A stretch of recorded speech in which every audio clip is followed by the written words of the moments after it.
हथियार सा बन गया है भारतीय जनता पार्टी के लिए, विपक्ष के लोगों को दबाव में लाना और किसी तरह से कांग्रेस की छवि पे दाग डालना।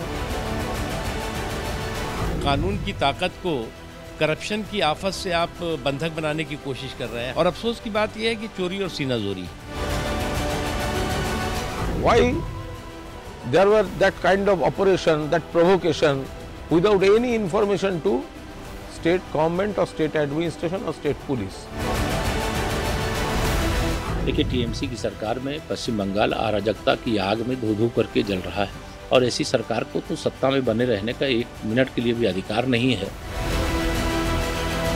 अब बीजेपी मुझे गिरफ्तार करना चाहती है, झूठे आरोप लगा के, फर्जी सम्मन भेज के ये मुझे बदनाम करना चाहते हैं। अभी तक तो दारू का घोटाला था, अब दवा का घोटाला भी।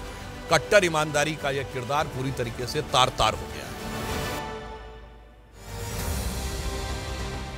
दिल्ली से छत्तीसगढ़ और झारखंड से बंगाल तक ईडी के एक्शन ने सर्दी के मौसम में भी सियासी तपिश बढ़ा दी है।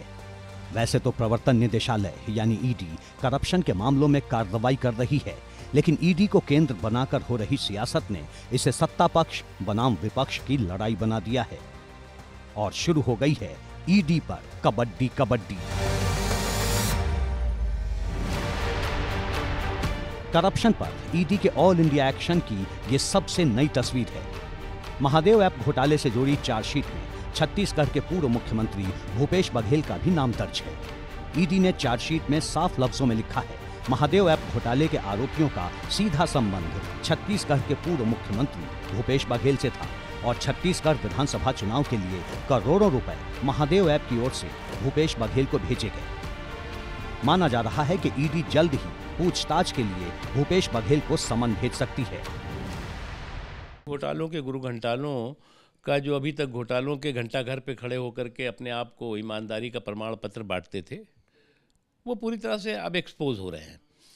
और अफसोस की बात यह है कि चोरी और सीनाजोरी, यहाँ तक कि कुछ जगहों पे जो मैं देख रहा हूँ कि कानून की ताकत को करप्शन की आफत से आप बंधक बनाने की कोशिश कर रहे हैं, हाईजेक करने की कोशिश कर रहे हैं, उसके बाद कहेंगे साहब आप विक्टिमहुड का आप कार्ड खेलने की कोशिश करेंगे, ये नहीं चलेगा।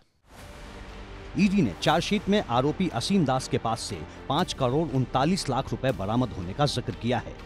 नवंबर 2023 में ईडी ने असीम की कार और उसके आवास से 5 करोड़ 39 लाख रुपए जब्त किए थे। आरोपी असीम दास से पूछताछ और जांच में कई बेनामी खातों का पता चला। इन खातों में जमा 15 करोड़ 59 लाख रुपए फ्रीज कर दिए गए। ईडी ने अपने प्रेस रिलीज में दावा किया कि महादेव ऐप के प्रोमोटर्स सौरभ चंद्राकर और रवि उप्पल की ओर से 508 करोड़ रुपए भूपेश बघेल को भेजे गए। यानी ईडी ने साफ कर दिया है कि महादेव ऐप स्कैम के तार कहीं ना कहीं भूपेश बघेल और कांग्रेस से जुड़े हैं, जिस पर कांग्रेस का पारा चढ़ गया है। पहले ये तो स्थापित करें कि पैसा भूपेश बघेल को मिला, मनी ट्रेल कहाँ है? नगद पैसा तो असीम दास के यहाँ मिला। अब जो खुद आरोपी हो गया है, मैं तो ये मान सकता हूँ कि अपने आप को बचाने के लिए उससे ऐसा बयान दे दिया जो स्वयं उसने कहा कि मेरे को दबाव डाल के बयान करवाया गया। तो उसको बचाना है, इनका नाम लो, फिर तुमको देखेंगे, बचाएंगे तुमको।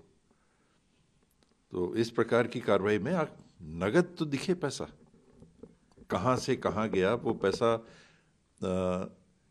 आपको मिला, मेरे को मिला, मैंने फिर किसको दिया, आपने किसको दिया, वो रास्ता तो दिखे, पैसा तो दिखे। यानी कांग्रेस ये मानने को तैयार नहीं कि महादेव बेटिंग ऐप स्कैम से भूपेश बघेल या फिर छत्तीसगढ़ कांग्रेस के किसी भी नेता का कोई लेना देना है। इस बीच आरोपी असीम दास के मोबाइल से हुई ऑडियो चैट भी वायरल हो रही है।